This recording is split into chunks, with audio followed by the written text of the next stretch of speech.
You're listening to an Ono Media podcast.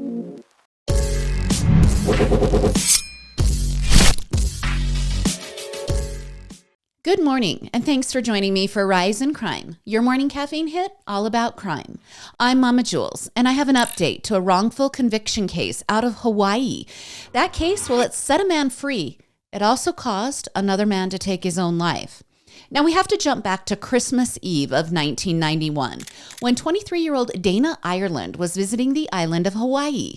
Dana had flown in from Virginia and was helping her parents prepare a celebratory dinner. While her parents were busy preparing the meal, Dana jumped on a bike and rode about 8 miles to her friend Mark's home to invite him over for the Christmas Eve dinner. Dana and Mark had a very sweet relationship despite their age difference. Now she chatted with Mark and she ended the conversation with an agreement that the two would meet up later.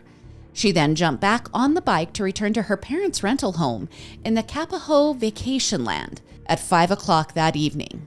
A witness was passing the Kapaho Kai Drive, which was near the entrance to that vacation land. Well, coming upon what seemed to be a violent collision, the witness saw tire tracks in the dirt, also one solo white tennis shoe, and a mangled black bicycle. But even more concerning were the clumps of hair found in the dirt. Law enforcement was called, and as they searched the area, they expected to find a victim of a hit and run, potentially. But they found nothing. No victim at the scene that screamed there should be someone harmed and hurt and needing help. Well, it didn't take long, though. Investigators were able to find their victim. She just wasn't at the collision scene. A half hour after the police were called to the bike versus car accident, a woman stumbled upon the battered and nearly dead body of Dana Ireland. She was discarded to die in some bushes off a fishing trail. Dana was only partially clothed, and signs led investigators to believe she had been sexually assaulted. Unfortunately, the remote area made emergency response difficult, and Dana laid there bleeding for more than an hour before EMS arrived to transport her to the hospital. Dana died several hours later on Christmas Day from massive blood loss. Now, for 3 years, the investigation into who killed Dana, well, it stalled. Police were searching for a dark-colored 1970s model pickup, and then they were also on the lookout for a light-colored van, but nothing turned up. It was then that Frank Pauline, a criminal imprisoned in Hawaii for rape, well, he began telling authorities that he knew who killed Dana. But he wasn't spilling the tea without some sort of exchange. He was asking for personal benefits in prison for his information. He was also asking that he and other members of his family not be prosecuted for ongoing drug charges. Well, as law enforcement pressed and pressed for the information, and then they negotiated and negotiated with a known criminal, the story became a wild one. Frank claimed that he and two brothers, Ian and Sean Schweitzer, were responsible for Dana's death. But here's where it gets weird. Frank claimed that he and Ian and Sean did the rape and killing together, but investigators discovered that the Schweitzer and the Pauline families lived across the street from each other, and they were in a long-standing feud, and the families loathed the presence of each other. But somehow, in Frank's story, on that Christmas Eve, when he spun the tell, he and Ian and Sean, well, they were all together in a Volkswagen Bug. He claimed they were going to do drugs together. Now, if your eyebrows are raised at this story, so were the lead investigators. They did not buy that enemies would just jump in a Bug together and turn a drug-filled joyride into a rape and murder. But it was one of Frank's associates that changed the authorities' minds. John Gonsalves, when interviewed, backed up Frank's story. He told authorities nearly the same details that Frank had about Dana's death. John said Frank had confessed the murder to him. Well, following the confession, the imprisoned Frank cashed in. He started receiving privileges like additional phone calls with his girlfriend and also special visits by his lady friend. He even got to cash in on preferred housing in the prison. And remember those narcotics charges that I mentioned? Well, all of Frank's family received deals that were very favorable on those charges. Well, it took investigators another 2.5 years, but Ian and Sean were eventually indicted on charges of rape and murder. And then it took just over a year for those charges to be dropped. They were dropped because DNA testing definitively excluded all three men, Frank, Ian, and Sean. The semen that was left on Dana's body didn't belong to anyone in Frank's tall tale. Undeterred, authorities refiled charges 8 months later, and Ian and Sean were imprisoned awaiting trial. Authorities believe they still had their guys.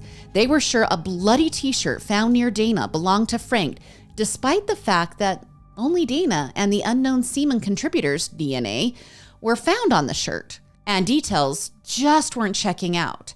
That VW bug that Frank claimed he was picked up in and that was being driven by Ian, well, that bug was not even owned by Ian when Dana was killed.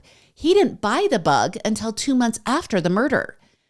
And the bug, well, it's purple. The authorities spent forever looking for a pickup truck and a van. Those two vehicles don't even match a description of a super identifiable bug. Also, Ian and Sean, they had alibis for the time of the murder, but during the trials, those alibis were not allowed to be established. Well, in 2000, at trial, Ian and Frank were found guilty for the murder of Dana. They were each sentenced to life in prison with the possibility of parole. And an additional 20 years were added for the kidnapping conviction because Dana was transported from one crime scene to another. And then there was another 20-year sentence that was added for the rape conviction. So what about Sean? Well, he was only 16 at the time of Dana's death on that Christmas of 1991. So Sean pled guilty, and the judge allowed him to be released from prison with credit for time served. Now, for over 2 decades, Ian remained in jail. That is until the Hawaii Innocence Project stepped in. In 2017, that additional and more advanced DNA testing was done on that blood-soaked t-shirt found near Dana's body. That testing proved, with that more advanced technology and further knowledge, that none of the 3 men convicted of the murder were the contributors of the semen on the shirt, but the semen matched the semen found on Dana's body. Then in 2019, the Hawaii Innocence Project got some much-needed help. The New York Innocence Project and the Hawaii County Prosecuting Attorney joined forces with the HIP. That's kind of a weird alliance, right? Because you got the people who seemingly feel like Ian did it joining up with the Innocence Project. Well, here's what they did. They agreed to all share information in order to identify the semen found on the t-shirt and on Dana's body. Now, with those increased resources, the HIP also hired 2 new experts to evaluate the tire tread evidence found at the bike accident scene and also near the fishing trail. Those experts discovered that a VW bug could not make the tire marks that were found at the individual scenes. They also reaffirmed the thought that a mark on Dana's breast was not a bite mark. It was instead likely a tire tread impression. Now, the 2 experts also determined that the tire marks were made by the same vehicle. So, whomever ran over Dana at the entrance to her parents' neighborhood, well, they also drove her to the fishing trail. Then in 2022, Sean met with investigators. Okay, remember, he had pled guilty to helping with the murder and rape. And now a more mature Sean told investigators he gave a false confession to save himself from further prison time. He also told investigators his brother was innocent of the crimes of which he had been convicted. Now, upon recanting, Sean took a polygraph which showed no signs of deception. With all that new evidence, the Hawaii County Prosecuting Attorneys, along with the New York and Hawaii Innocence Projects, well, they filed a joint stipulation saying that they accept all the new evidence as being factual. They then filed a Rule 40 petition. That petition seeks to vacate Ian's conviction. They asked that he be released from prison immediately. Well, the very next day, an evidentiary hearing was held where Judge Kubota found that the newly established DNA testing would likely produce an acquittal of Ian's charges. And that day, as the courtroom erupted in applause, Ian was freed from prison. He walked from the courtroom and fell into his family's arms, including his brother Sean, who had pled guilty and been free all this time. Now, Ian had spent more than 20 years in prison for a crime he did not commit. But Ian's release meant that justice had still not been served for Dana's murder. Her family still did not know who killed their vibrant, blonde daughter and friend. Now, the Hawaii Police Department committed to finding the true killer. They had his DNA. He had to be out there. And in recent months, authorities got their big break. They zeroed in on a man with the help of the investigator that nailed the Golden State Killer, Stephen Kramer, who's a retired FBI attorney. Well, he worked with genetic genealogy on a team to narrow down a distinct list of suspects who could match up the semen left on Dana's body. The new list led them to 57-year-old Albert Laro. He was near the right age. He had been visiting in the area during the murder. He had some of the genetic markers that were listed. This kind of looked like their guy. So investigators began telling Albert. After several days, they were able to gather a fork that Albert had used and that contained traces of his DNA. And they were pretty sure that their suspect was the man who killed Dana Ireland. Well, a few days later, authorities asked Albert to come in for questioning at the station.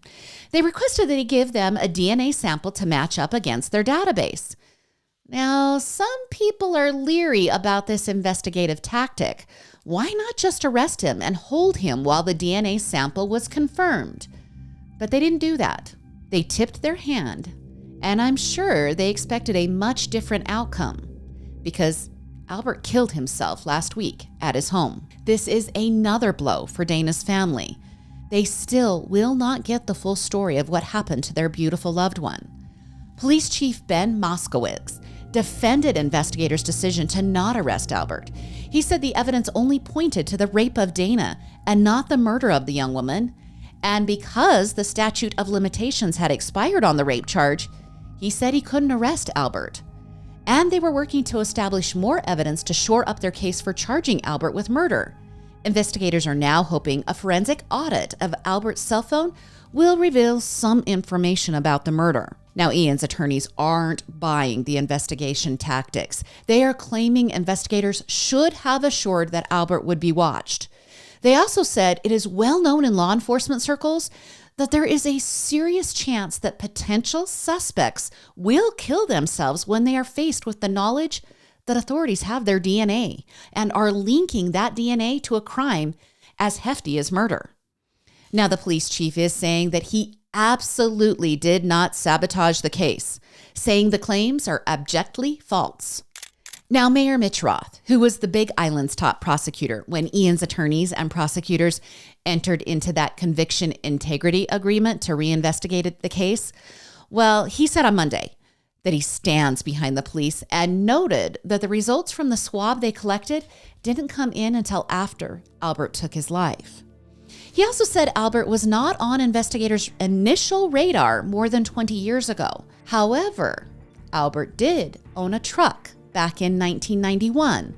And remember, they were looking for a truck in the first years of the investigation, and Albert's truck matched that description. Well, evidence points to the idea that the tire tracks would also match a truck's tires. Ian told reporters via the Innocence Project that he was happy that Dana's murderer was finally discovered, but he was disappointed in the way it happened. Now, one question you might still have is, what happened to Frank Pauline, the liar who started this whole horrible wrongful conviction? Well, he died in prison while he was serving out the sentence for Dana's murder. Back in 2015, Frank was hit in the head with a rock by another prisoner, and the head injury took Frank's life. His posthumous exoneration has yet to occur because there's been a snag with his death certificate. All of that seems kind of like karma coming back around. Now, I couldn't find an obituary for Dana, just a death notice with multiple pictures of the stunning blonde with an over-exaggerated side part that suited her perfectly. Both of Dana's parents have passed on. And I did find a Star Bulletin news article that had the sweetest picture of Dana being held by her only sibling. Her sister Sandra was 13 years older than Dana and was her forever protector. Her middle name was Marie, but when she was about 3 years old, she asked what her middle initial M meant. Her father said her middle name was Magoo. The nickname stuck, and even neighborhood kids called her Magoo. Her father also said Dana never wanted an allowance. He always felt that she didn't want a set allowance because she could charm a higher amount of money out of her father on a whim rather than having an identified amount each week. Now, she was remembered as a neat tomboy. She never wore dresses, but her sport clothing, like shorts and jeans, had to be clean and it had to fit nicely. And the name Dana, well, that was decided on by her 13-year-old sister Sandra when she was born. Also remember Mark. That's the man Dana visited on her bike ride the day of the murder.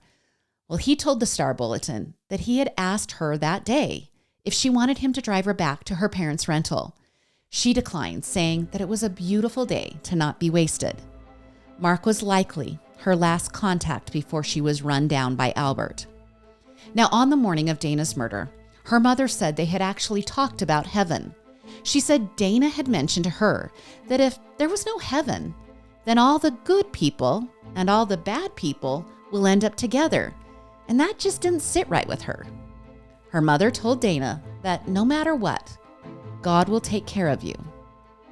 I think that's a pretty wonderful place to tie up this story, because I believe God will take care of us all. And now to this story out of Virginia that must have had parents at one middle school ready to just keep their kids at home. According to Spectrum News 13 in Flagler County, Florida, Buddy Taylor Middle School was shut down 5 school days in a row in the middle of May. Okay, I know I said this story was out of Virginia, but the crime occurred there and was perpetrated on this specific school in Florida because the crime is swatting, and the criminal can commit that crime from just about anywhere. Swatting seems like a pretty common term in today's news, but for those who don't know, swatting is when a caller makes a fake report of like possibly a shooting or a crime in progress or maybe a bomb threat. And the calls are intended to draw a large law enforcement response. And if swatting occurs at a school, like Buddy Taylor Middle School, usually the school gets set on a lockdown and the kids are sent home or school is, kind of paused for the day. Well, on the first 4 calls at Buddy Taylor, the school was placed on lockdown and searched and then cleared. And the searches disrupted the school day for several hours. But by the 4th call, the disruption had been shaved down to about an hour. And I mean, these police officers and administrators are getting their practice in.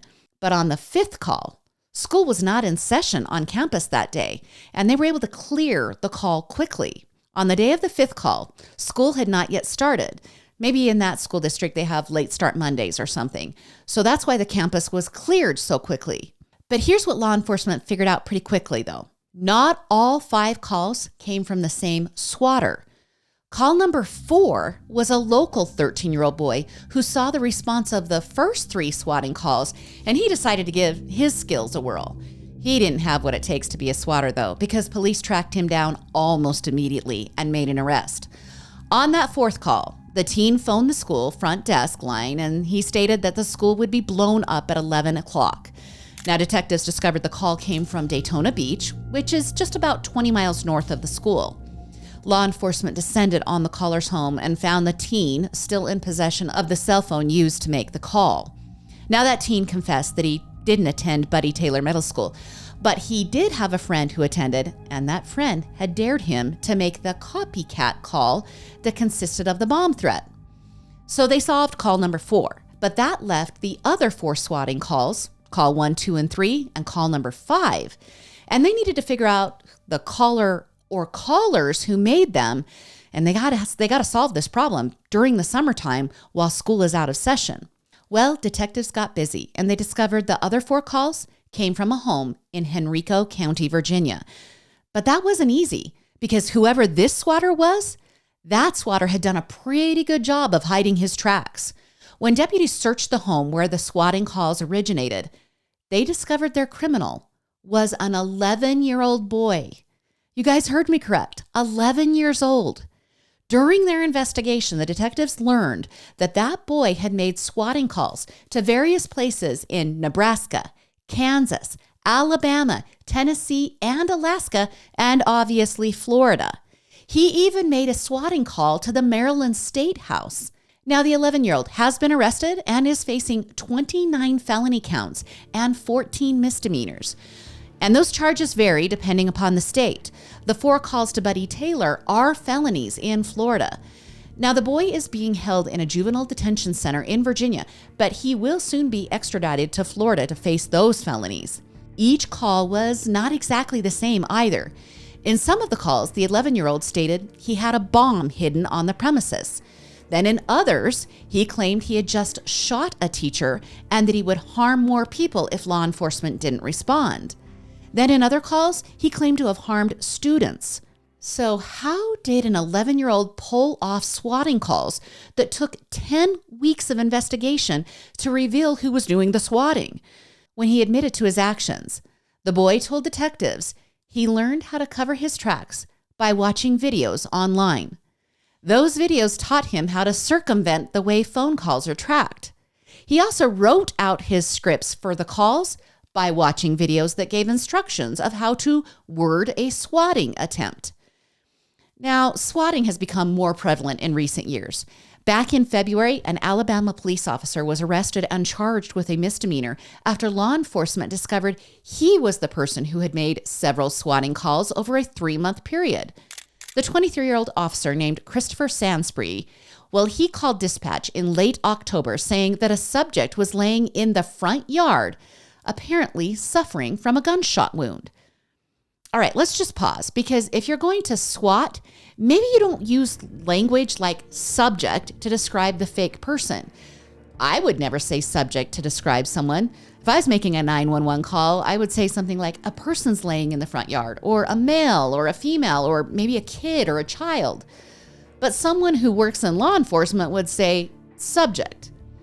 All right, in some of the other calls that this officer made, he would say he saw someone break into a car.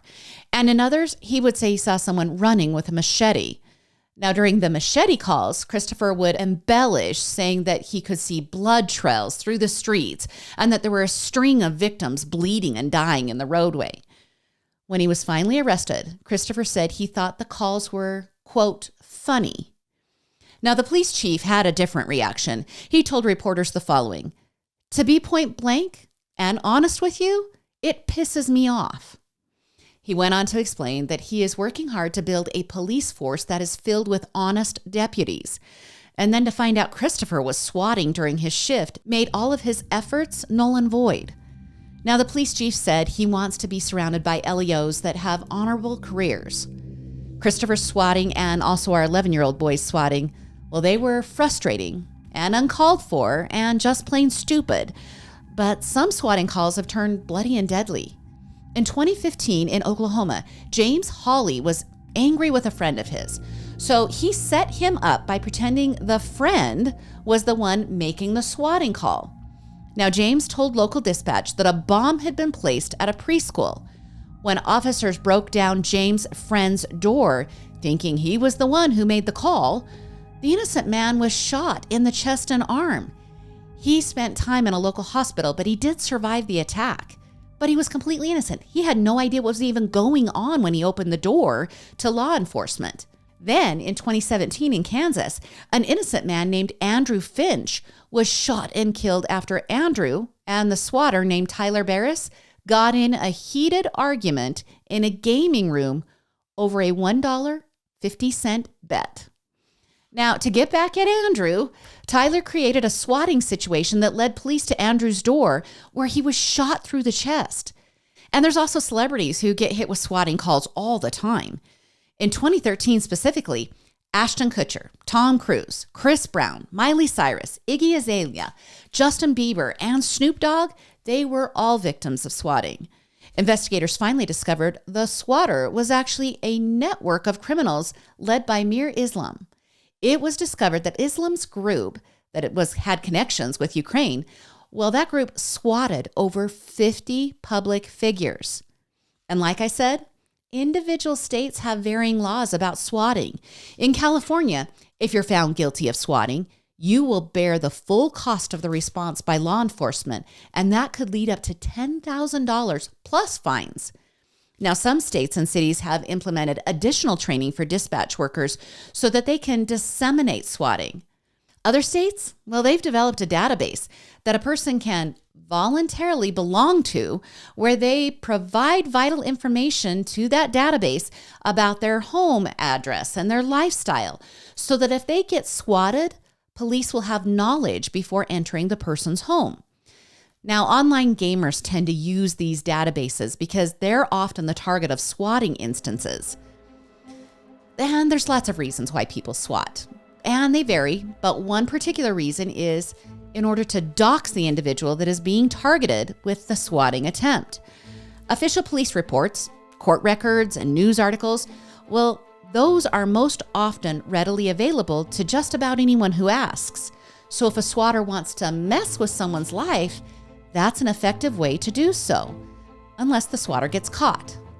Now, I really hope the 11-year-old boy out of Virginia can find a much better way to use his intelligence in the future. And let's finish with a quick update to a story I've been watching for a few weeks now out of southern Utah. On the afternoon of June 21st, a ferocious thunderstorm struck the area of Moab, Utah.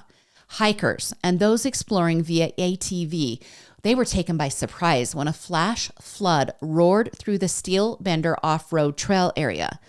Rescuers spent hours evacuating 20 stranded hikers. But 51-year-old Miranda Ankofsky and her husband, 58-year-old Ray Ankofsky, were exploring in a side-by-side ATV. They were swept away by the floods.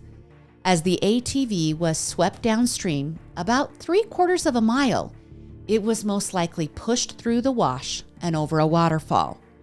Now, their belongings were scattered over a 3-mile span, including Ray's pants, which left me a little curious. And it was one of the reasons I was kind of watching this, because that seems bizarre, right? Did he remove them to swim better?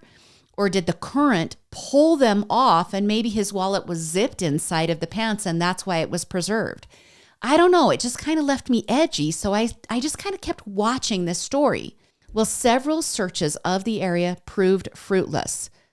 But this week, remains were discovered in a canyon in Grand County, Utah.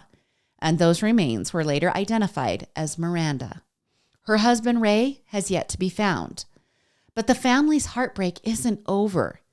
On July 14th, Ray and Miranda's son died in a motorcycle accident. With the loss of both parents and her brother, Ashlyn Ankofsky is left to navigate these tragedies alone. In a Facebook post, Ashlyn wrote the following: I want to thank everyone who has reached out, donated, and supported me during this most difficult time this past month. My parents and brother were my best friends, and they will be missed every day. I wish there was more I could do to express my gratitude for everyone's kindness. Please know it does not go unnoticed for a second. Now, I wanted to inform friends and family that a celebration of life will be held for my brother Raymond on August 24th in Pearland. And then she went on to write, at this time, there will be no formal celebration for my parents, as we have chosen to honor them in other ways more fitting to who they were. Thank you again to everyone who has reached out. I appreciate you greatly. I really have nothing else to tell you about this except that a GoFundMe has been set up for Ashlyn. If you want to search for that, I'm sure the funds would be greatly appreciated. Well, that's your Thursday episode of Rise in Crime. Thanks for joining me on Rise in Crime, whether it be by YouTube or podcast. I so appreciate whichever way you view this content. I love being a part of your day. If you're loving the content, please share this show with a friend. And of course, here at Oh No Media, we love 5-star reviews and positive comments. You can also like and follow on all of our social media and YouTube accounts. Quick reminder, at Oh No Media, we have Murder with My Husband, Into the Dark, and Rise in Crime. You can join me again on Monday for more morning crime news. I'm Mama Jules, and keep safe out there.